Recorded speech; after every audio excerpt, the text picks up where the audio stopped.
गुरुर्ब्रह्मा गुरुर्विष्णु गुरुदेव महेश्वरः गुरुरेव परं ब्रह्म तस्मै श्रीगुरवे नमः।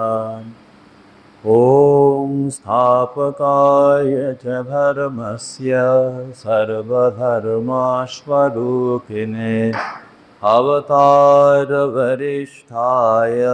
रामकृष्णाय ते नमः। ॐ परमर्षये नमः।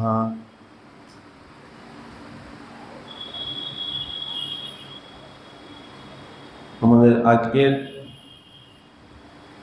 যে শাস্ত্র নিয়ে আমরা আলোচনা করব সেটি হচ্ছে পাতঞ্জল যোগসূত্রাণি।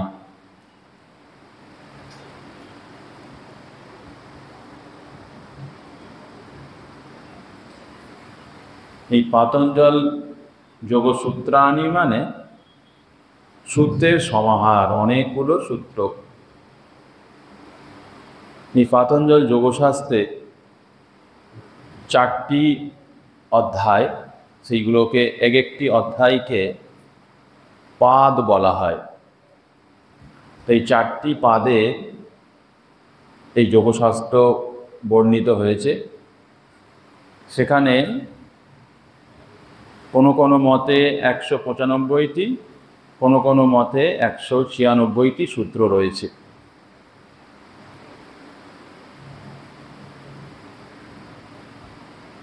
এই যোগসূত্র, যে কোনো সূত্র আমাদের শাস্ত্রকারেরা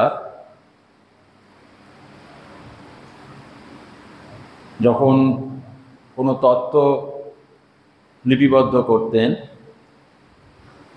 সেটি মূলত 3টি ভাগে। একটি হচ্ছে শ্লোক রূপে, যেমন শ্রীমদ্ ভগবদ্ গীতা।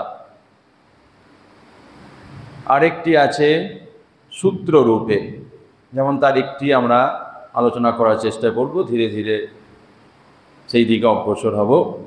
সূত্র রূপে সেটি একটি যোগসূত্র। একই রকম আছে ব্রহ্মসূত্র, একই রকম আছে নারদীয় ভক্তিসূত্র। আরেকটি যেখানে গদ্য রূপে আছে। তো আমরা যেটা উপনিষদ বা আমাদের বেদ বেদান্ত, সেখানে গদ্য রূপেও পায়, শ্লোক রূপেও পায়, কিন্তু সূত্রের তার সেখানে বিশেষ প্রাধান্য নেই। এই সূত্র সমস্ত বেদ বেদান্ত গীতা এবং তার সঙ্গে আরও বিভিন্ন সিদ্ধান্তকে এক করে রচিত হয়েছে ব্রহ্মসূত্র। সেখানে 555টি সূত্র রয়েছে। আর এই যোগসূত্র যেটা নিয়ে আমরা আলোচনা চেষ্টা করব বোঝার, সেখানে 195টি সূত্র রয়েছে। এখন আমরা সরাসরি যোগসূত্রের দিকে ফিরে আসি। এই যোগসূত্র রচনার অনুপ্রেরণা বা প্রয়োজন ঋষিদের মনে এই কারণে হয়েছিল যে আমাদের এই যে পঞ্চভৌতিক শরীর, তারপরে সেটি স্থূল, সহজেই সেটি বোঝা যায় অস্তিত্ব, তার সঙ্গে সূক্ষ্ম যে আমাদের ইন্দ্রিয়গুলো রয়েছে এবং সেই ইন্দ্রিয়র রাজা মন আরও সূক্ষ্মতর, তার প্রভাব আমাদের শরীরের উপর কীরকম এবং শরীরের প্রভাব ওই মনের উপর কীরকম, এবং কিভাবে এই মনকে অতিক্রম করা যায় বা আদৌ সম্ভব কিনা, এই প্রশ্নের সম্মুখীন হয়ে এই যোগসূত্রের অবতারণা। এবং সেখানে সেই ঋষি মানুষের, অর্থাৎ যে সমস্ত তখনকার দিনে যারা এই পদ্ধতিতে চিন্তা শুরু করেছিলেন, তাদের অনুভূতিতে ধরা পড়ে যে হ্যাঁ, এটা সম্ভব, মনকে অতিক্রম করা সম্ভব। এবং সেই অতিক্রম করার পথ কি বা অতিক্রম করা মানে পরস্পর ধাপগুলো কি, এবং সেই অতিক্রম করার সময় মানুষের কীরকম অনুভব হয় বা অনুভূতি হয়, সেইগুলো একে একে পর্যায়ক্রমে যখন যেটি প্রয়োজন সেই পরিপ্রেক্ষী বা তার প্রাসঙ্গিকতার ভিত্তিতে সেটি কিন্তু এই যোগসূত্রে বর্ণিত রয়েছে। এক কথায় যারাই আমরা আধ্যাত্মিক শাস্ত্র আলোচনা করি, সেটা জ্ঞানযোগ হতে পারে, অর্থাৎ উপনিষদ পাঠ হতে পারে, ভক্তিযোগ হতে পারে, ওই নারদীয় ভক্তিসূত্র বা গীতার যে দ্বাদশ অধ্যায় ভক্তিযোগ আছে সেটি হতে পারে, কর্মযোগ, এবং যেটা আমরা চেষ্টা করব এই যে যোগসূত্রে আলোচনা করব সেটাকে পাতঞ্জল যোগসূত্র নামেই অভিহিত করা ঠিকই আছে। অন্য রাজ্য বা অন্য কোনো নামে অভিহিত করতে গেলে কিছু শাস্ত্রীয় সমস্যা রয়েছে, তো এটাকে আমরা পাতঞ্জল যোগসূত্র হিসাবেই দেখব। এই যাই কিছু হোক না কেন, সেটা যোগসূত্র হোক, শ্রীমদ্ ভগবত গীতা শাস্ত্র হোক, ব্রহ্মসূত্র হোক, যা কিছু হোক, ঠাকুরমা স্বামীজির জীবনী হোক, এই প্রতিটারই কিন্তু মূল উদ্দেশ্য শরীর মনকে অতিক্রম করা। কারণ এই বোধটাকে পাকাবার কি করা, যে আমি যে নিত্য শুদ্ধ বুদ্ধ মুক্ত চৈতন্য স্বভাব, সেই অনুভব, সেই বিশ্বাস, সেটিকে ফিরিয়ে আনাই হচ্ছে সমস্ত শাস্ত্রের লক্ষ্য। অর্থাৎ আমি এই স্থূল শরীর আর এই সূক্ষ্ম মনের অধীন নয়, আমার কর্মের পরিপ্রেক্ষিতে, সেই কর্মের আমার যা ধ্রুবজন্মের কর্ম রয়েছে তার পরিপ্রেক্ষিতে আমার জন্ম হয়েছে, সেটি এই যোগসূত্রে স্পষ্টভাবে আমরা দেখব। আস্তে আস্তে ধাপে ধাপে সুন্দরভাবে বর্ণিত হয়েছে যে কীভাবে একটা মানুষের কর্ম তাকে নতুন জন্ম নিতে অনুপ্রাণিত করে বা প্ররোচিত করে। তাই যোগসূত্রের লক্ষ্যই হচ্ছে কিভাবে আমরা আমাদের মনকে অতিক্রম করে যাব। তা যে কোনো শাস্ত্র করতে গেলেই তার কিন্তু যোগ্যতা অর্জন করা দরকার। যে কোনো জায়গাতে যোগ্যতা না হলে কিন্তু হবে না। একটি ছেলে, সে যদি ক্লাস 5 না পাস করে, তাকে কিন্তু ক্লাস 6-এ কোনোদিন নেওয়া পায় না। তা এক্ষেত্রেও এই যোগসূত্র পাঠ এবং শ্রবণ এবং সেই আলোচনায় অংশগ্রহী পাওয়া, তার যোগ্যতা কি? তার যোগ্যতা হচ্ছে যে আমি যে এই পাঠ শুনছি, আমি চেষ্টা করব কিভাবে ওই বিদ্যাটা শিখবো, যে বিদ্যাটার দ্বারা আমি সংসারী হতে পারি, আমি সাধু হতে পারি, কিন্তু আমার দেহবন্ধন উঠে যাবে। কি করে? আমার মন ভগবানে নিতে হবে।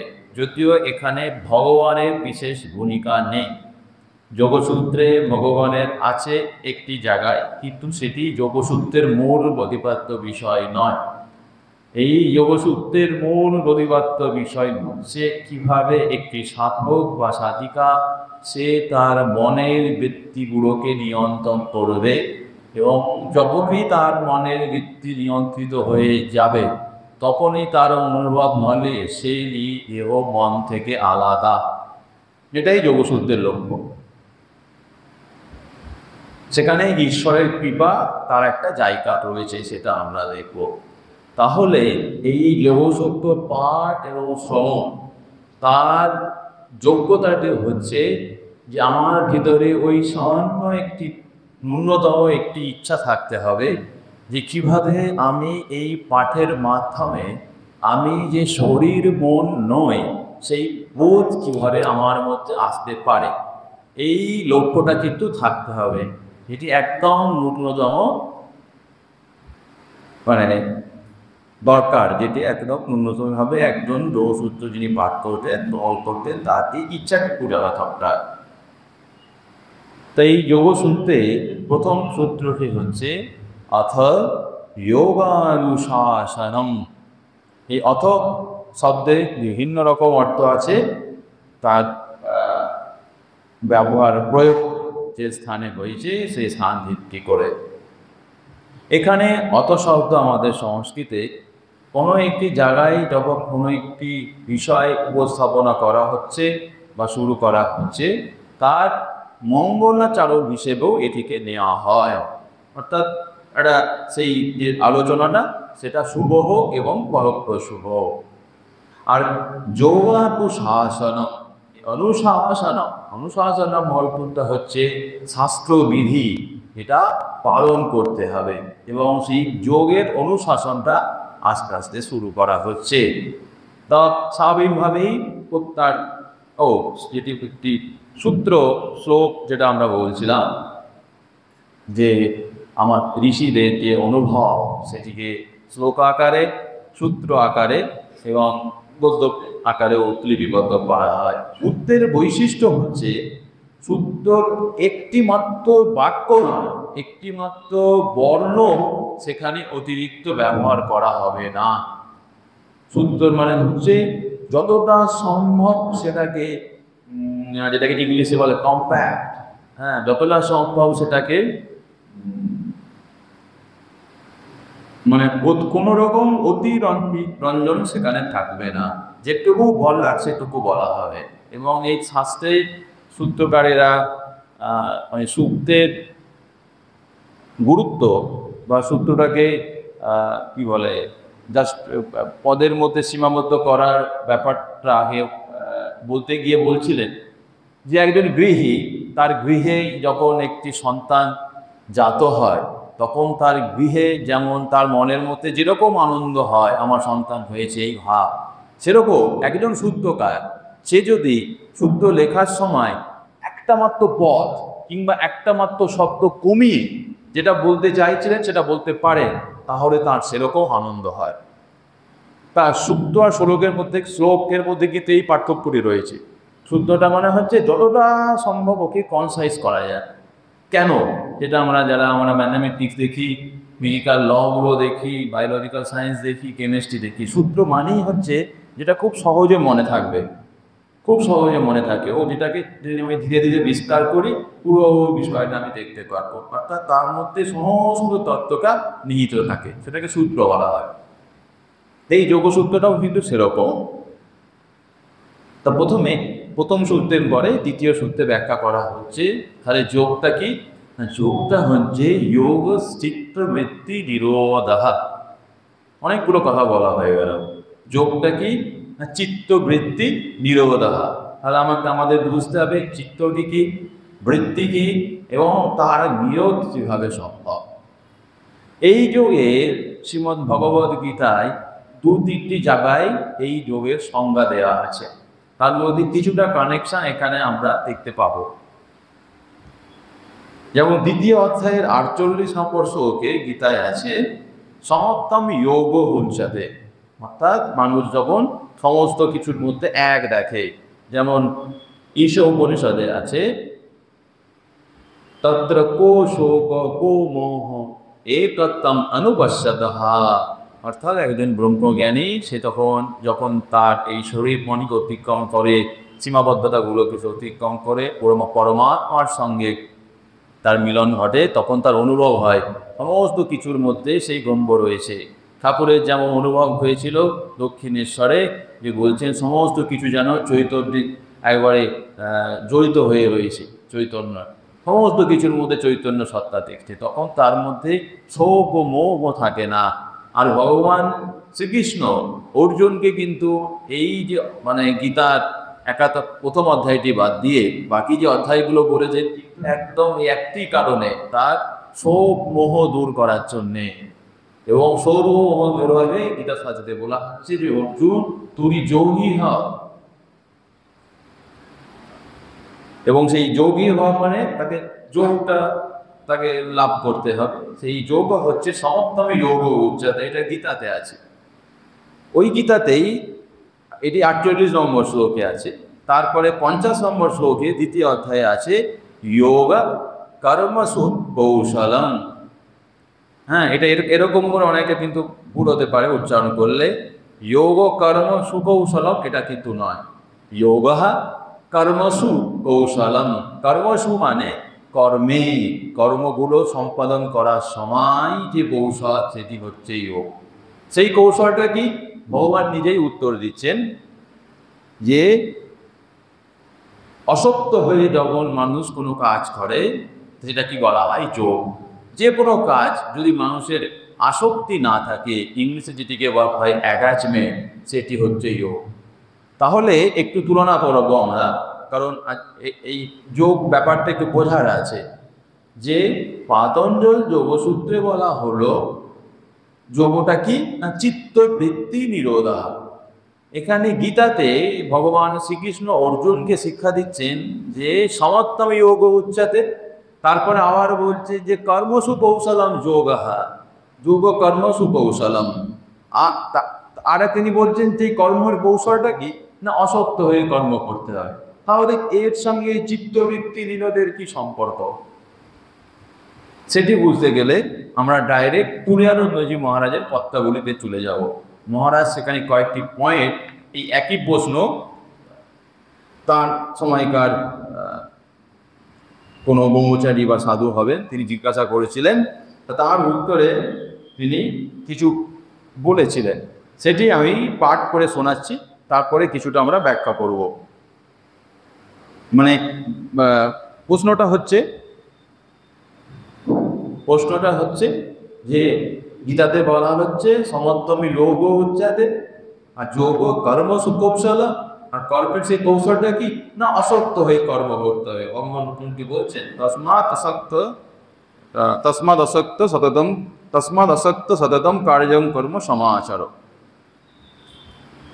সেটি কি সেটি একটু পাঠ করি, একদম ডাইরেক্ট উত্তর হবে না, কিন্তু কিছুটা তার আভাস পাওয়া যাবে। এবং এই সমস্ত শাস্ত্র আলোচনা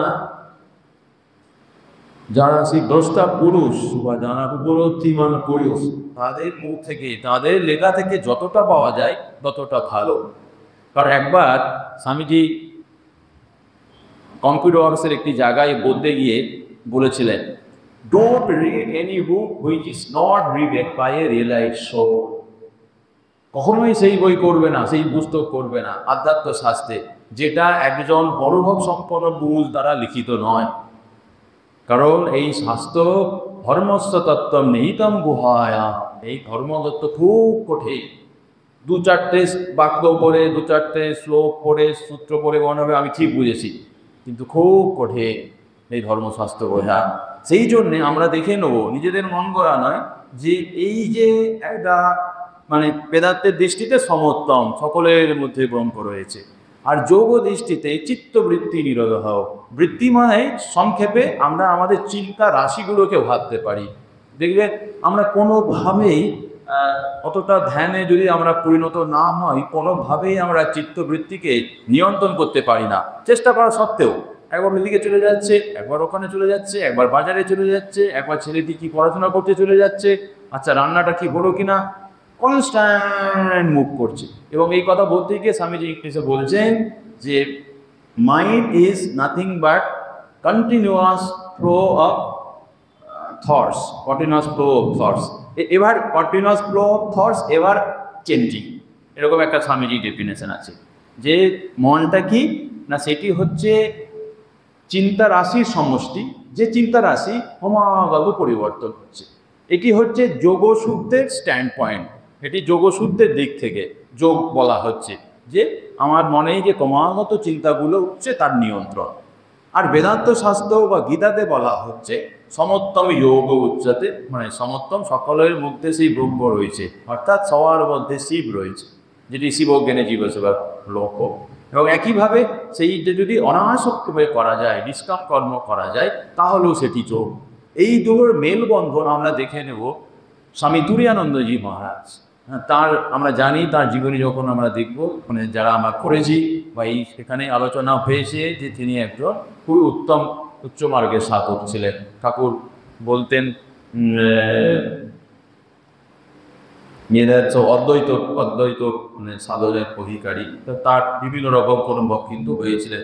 একটি এই যোগসূত্রেরই প্রেক্ষাপটে তার ম্যাচ করবে, এই কপাগর তিনি সাধক ছিলেন, যে যখন ওই তার পিঠেতে একটি মোড়া হয়, কার্বায়ন করা হয়, সেটি যখন হস্তপ্রচার করা হয় তখন কিন্তু তার নিজের ইচ্ছা মতো তিনি মনকে সরিয়ে নিতে পারবেন। ডাক্তার অপারেশন করছে, তার কিন্তু কোনো লাগছে না। তার মুখ থেকে শুনে নেব এই প্রশ্নের উত্তর।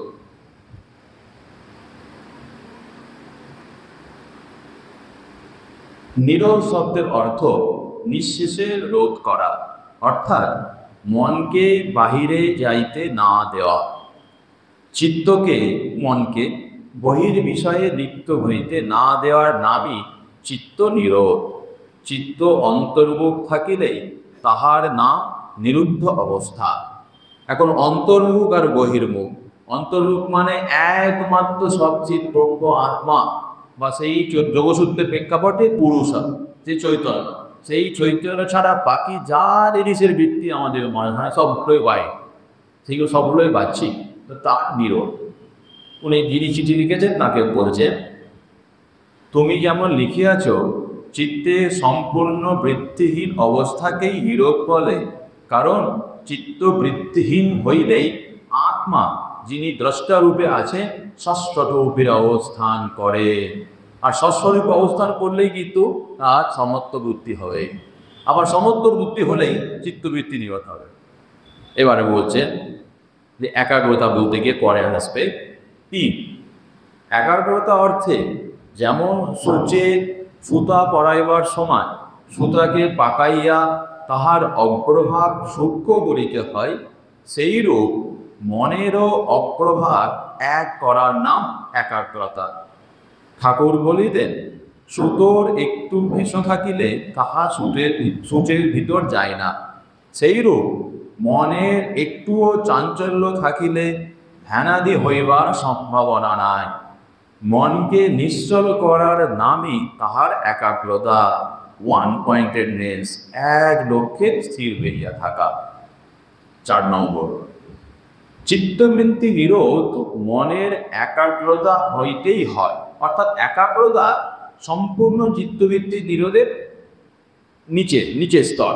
মানুষ একাগ্রতা অর্জন করতে পারলে সেটাকেই যদি পুনঃ অনুশীলন করে এবং সেটাকে যদি আরো আগে সামনের দিকে এগিয়ে নিয়ে যায়, তখন কিন্তু তার সম্পূর্ণ চিত্তবৃত্তি নিরোধ হতে পারে। মনকে একাগ্র করিয়াই পরে বৃত্তির নিরোধ সম্ভব। নিরোধের পূর্বাবস্থায় একাগ্রতা সম্পূর্ণভাবে বলছে।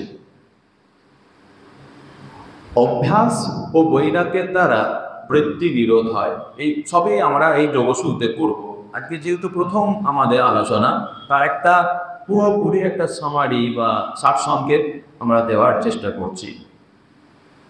অভ্যাস এবং বৈরাগ্যের দ্বারা বৃত্তি নিরোধ হয়, কারণ দ্বিতীয় সূত্রে বলা হলো যে যোগ চিত্তবৃত্তি নিরোধাহা। এখন এই চিত্তবৃত্তি নিরোধ বুঝলাম যোগ, তো সেটাকে আমি মানে আমার জীবনে আনবো কিভাবে? সে আনার ব্যাখ্যাটা হচ্ছে অভ্যাস এবং বৈরাগ। একই কথা গীতাতে আছে। অর্জুন বলছেন যে হে ভগবান, চঞ্চল মানে কৃষ্ণ প্রমাথি কলবতীহম তস্যাহম নিগ্রহম মন্যে বায়ুরিব সুদুষ্কর। তুমি বলছো মনকে নিয়ন্ত্রণ করো, কিন্তু আমি তো দেখছি মনকে এই হাতের মুখের মধ্যে বা একটা বায়ুকে বদ্ধ করার মতো খুবই এটা অসম্ভব ব্যাপার। তার উত্তরে কিন্তু ভগবান বলেছিলেন, অসংশয় মহাবাহ মন দুর্নিগ্রহম চলন অভ্যাসেন তু কৌন্তেয় বৈরাগ্যেন চক্রিহতে। হে অর্জুন, তুমি যেটা বলছো, অর্জুন যেন আমাদের সাধারণ মানুষের সেখানে প্রতিনিধি হয়ে ভগবানকে কোশ্চেন করেছিলেন। বলছে অর্জুনকে উপলক্ষ করে ভগবান যেন আমাদেরকে বল দেখাচ্ছে। তিনি বলছেন, হ্যাঁ তুমি যেটা বলছো এতে কোনো সংশয় নেই, মনকে নিয়ন্ত্রণ করা অত্যন্ত কঠিন।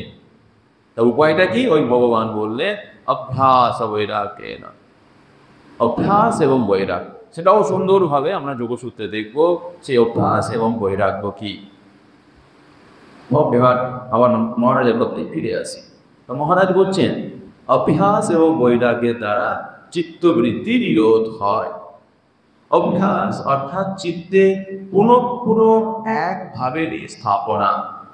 চিত্ত এক ভাব হইতে অন্য ভাব অবলম্বন করে, স্থির থাকিতে পারে না।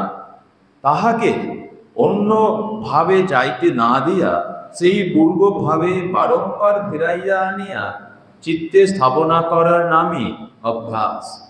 এই সম্বন্ধে গীতায় বলিতেছেন यदो यदो निश्चरते मनश्चञ्चल अस्थिरं ततस्ततो नियमयितः आत्मन्येव वशं नये।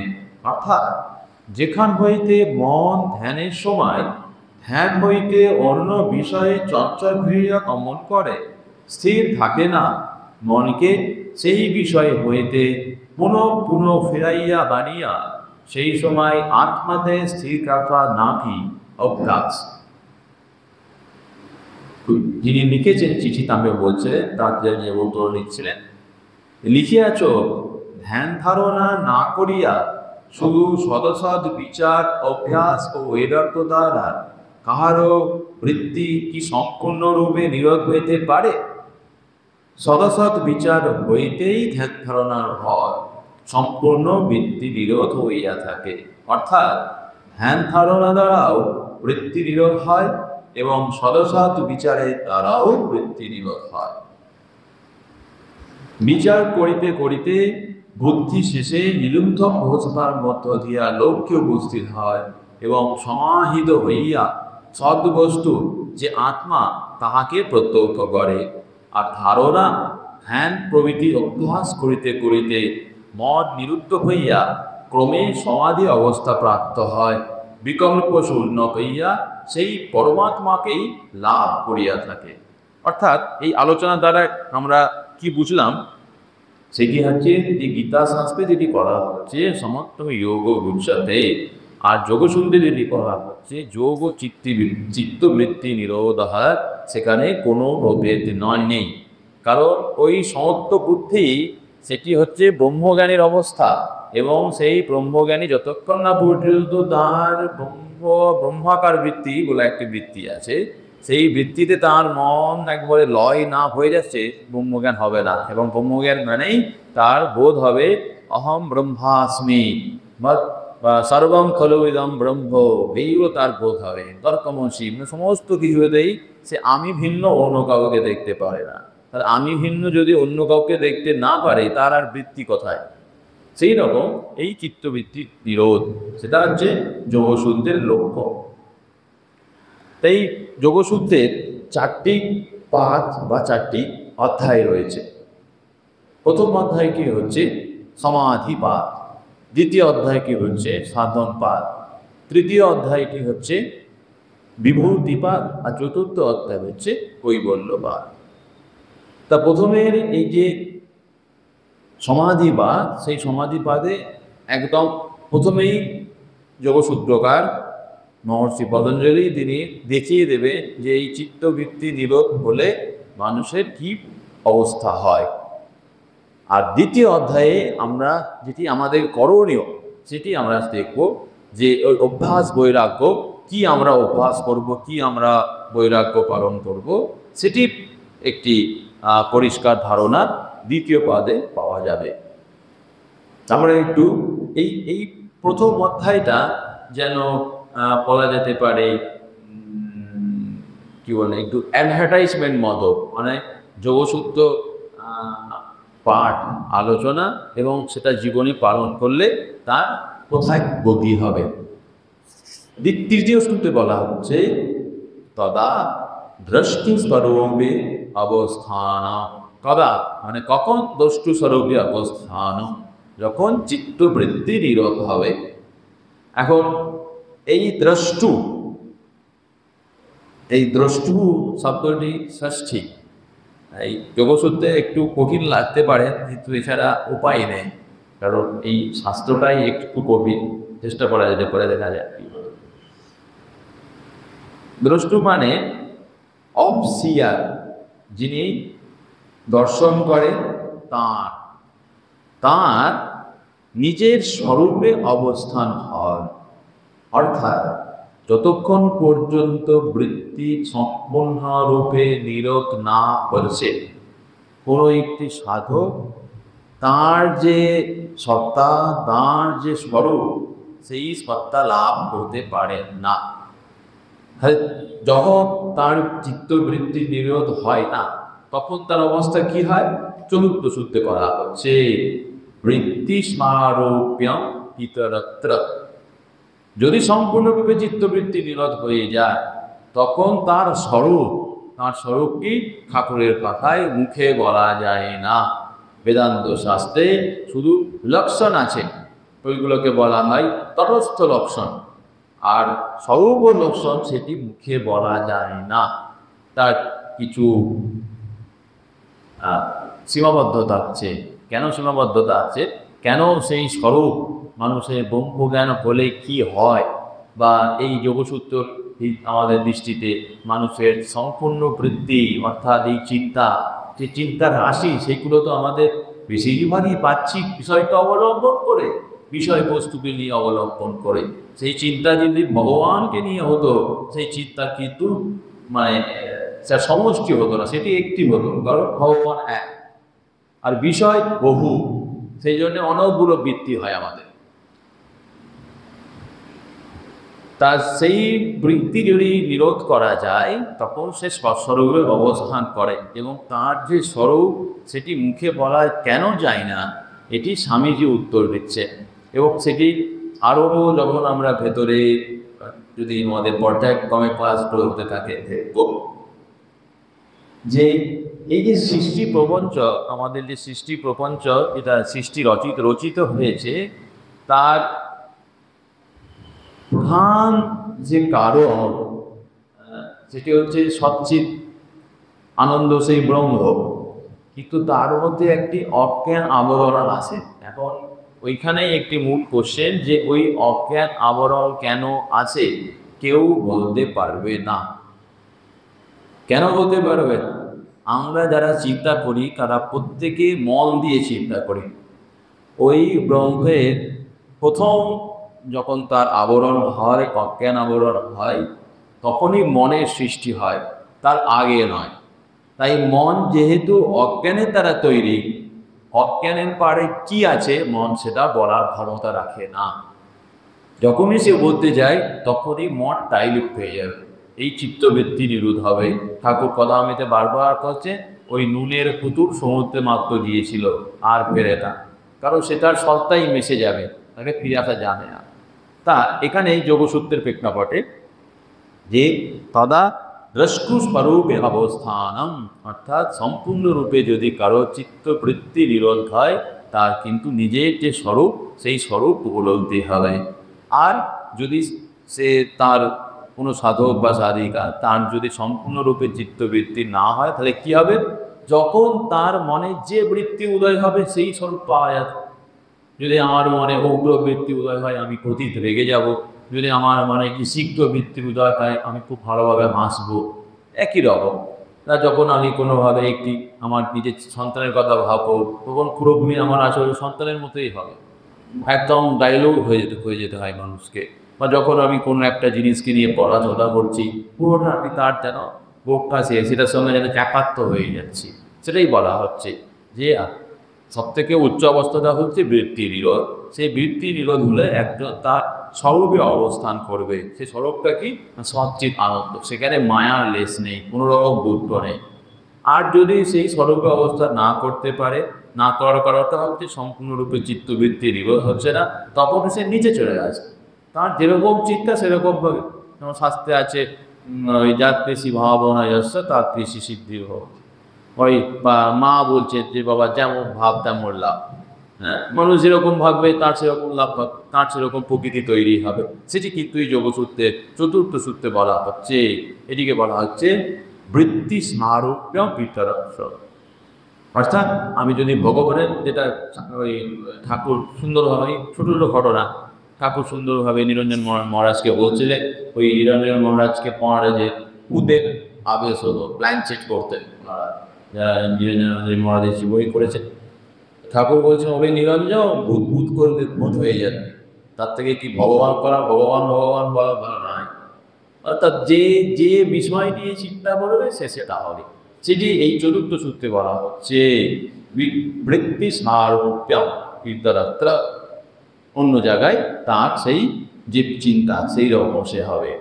এইবার নেক্সট স্তরে আসছে খুব, এটা যদি আমরা যারা ইচ্ছুক কোনোভাবে একদম শুধু যোগ্য সূত্রের সূত্রগুলো আমার যেমন আছে, এখানে সংস্কৃত আছে, তো যোগসূত্রের সূত্রগুলো আপনার যদি মাসে একটা ক্লাস হতে পারে, এটা নিয়ে এলে আপনাদের সুবিধে হবে। এটা কারণ সূত্রগুলো এত সংক্ষিপ্ত আকারে, কিন্তু তার মধ্যে সমস্ত ইনফরমেশন থাকে, সেটি এমনভাবে থাকে যে সেটি যদি পড়ে মনে রাখা যায় তো ওই একটির একটির সঙ্গে সংযোগ কী সেটা বোঝা যায়। তাই এতক্ষণ পর্যন্ত বলা হলো এই চতুর্থ সূত্রের মধ্য দিয়ে, এবং মানে 1, 2, 3, 4 চতুর্থ সূত্র হয়ে গেলাম। এই চতুর্থ সূত্র পর্যন্ত বলা হলো যে যোগটা কি না চিত্তবৃত্তি নিরোধ, এবং সেই চিত্তবৃত্তির ফল একটা মানুষ বলছে প্রয়োজনপি না মন্দস্পি ন প্রবর্ততে। যদি কোনো মানুষের কোনো প্রয়োজন না থাকে সে কোনো কাজ করবে না। যে কোনো কাজ আমরা করি আমাদের প্রয়োজন থাকে বলে, তাহলে এই যোগসূত্র বার করে আমার হবেটা কি, সেটি হচ্ছে তৃতীয় সূত্রে বলা হচ্ছে ষষ্ঠরূপ তদা দ্রষ্টুস্বরূপে অবস্থান। অর্থাৎ যদি চিত্তবৃত্তি নিরোধ হয় তাহলে 8 স্বরূপ তার উপলব্ধি হবে। এটা আমরা পরে আসবো। এই দ্রষ্টার আরও সুন্দর অবুক্ষ ব্যাখ্যা আছে, সূত্র আছে, একটা পরিষ্কারভাবে দেখানো যাবে যে মানে একটা পুরুষ তার কীভাবে মায়া অজ্ঞান আসছে, তার একটা দিক কীভাবে ভক্তি উৎপন্ন হচ্ছে, অসাধারণ সেগুলো আছে, ধীরে ধীরে আসবে। আর যদি তার সম্পূর্ণ চিত্তবৃত্তি নিরোধ হয় তাহলেই বা তার স্থিতি কী হবে? তার স্থিতি হবে সে যেমন চিন্তা করবে, বৃত্তি স্বারূপম ইতরত্র। তারা এখন মূল লক্ষ্যই হচ্ছে বৃত্তি সম্পর্কে জানা। বারবার বৃত্তি বলতে মনে রাখতে হবে এখানে ওই চিন্তা রাশির সমষ্টি। তাই এই বৃত্তিকে এরা বৃত্তি 5টি ভাগে ভাগ করা হয়েছে। দেখা যাবে যে আমাদের যাবতীয় চিন্তা, যাবতীয় অনুভব, সেটিকে 5টি ভাগে ভাগ করা যাবে। সেটি এখানে বলা হয়েছে বৃত্তয় পঞ্চদয় ক্লিষ্টা অক্লিষ্টা। এই বৃত্তি যত রকমের বৃত্তি হতে পারে তাকে 5টি ভাগে ভাগ করা যাবে, 5টি শ্রেণীতে তাকে বিভক্ত করা যায়। এবং সেই 5টি শ্রেণীর প্রত্যেকটি আবার 2টি ভাগ, ক্লিষ্টা অক্লিষ্টা।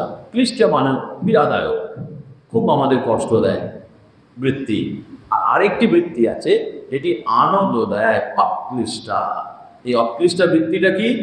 ধ্যান করে ভজন করে যে আনন্দ পাওয়া যায়, সেটাও এক প্রকার বৃত্তি, সেটাও এক প্রকার চিন্তা, সেটাও এক প্রকার মনের কর্ম, কিন্তু সেই কর্মে দুঃখ হয় না।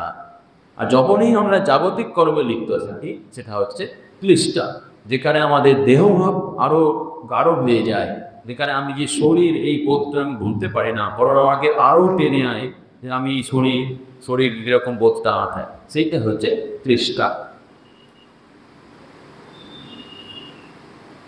আজকে কার থাক।